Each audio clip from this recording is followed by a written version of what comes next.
Oh, my name's Pat Findlay. I've been a fiber artist for close to 50 years. I've tried most things, and I've never been able to settle on any of them. I'll say I was raised in a very crafty family.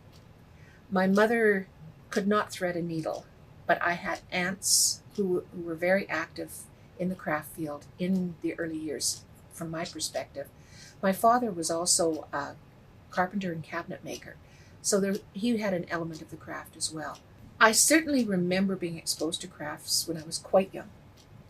I started my first quilt when I was 16, using a pattern my grandmother gave me from a Mountain Mist package.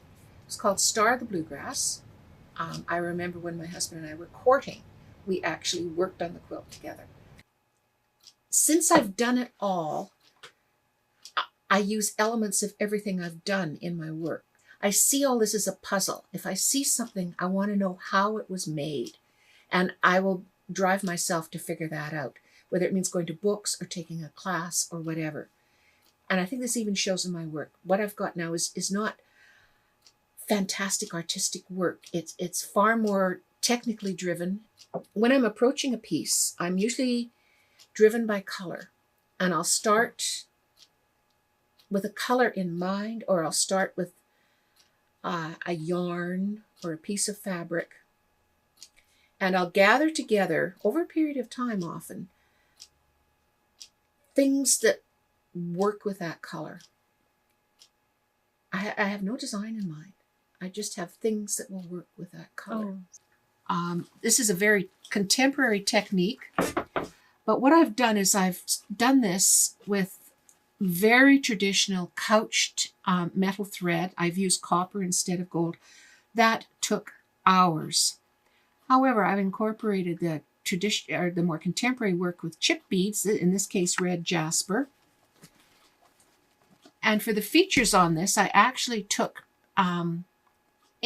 iron-on fusible interfacing, fused it to itself, painted it the color I wanted, and then did the stitchery over top with both silk and metal thread.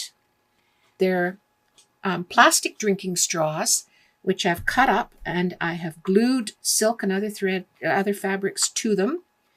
I've then attached gold leaf through traditional methods of using special gold leaf, metal leaf adhesives and such.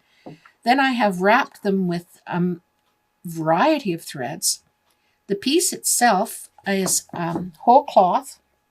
I've done a bit of applique with the darker fabric, and then I have rubber stamped it and foiled it. This was entirely developed from a series of photographs I took. I got beautiful contour lines of blowing snow that I used to create the quilting lines in my piece. It's hand ruched, and then I've appliqued a twisted cord over the center of it to give it a bit of glitter to represent the sun on the snow. And a lot of the snow that I saw was covered with dirt and refuse. And that's what I have tried to represent by the beading. That's why the beading is not pure white. It is sort of dark and gray and spotty and dirty. But the overall effect, I think, is something very serene and very beautiful.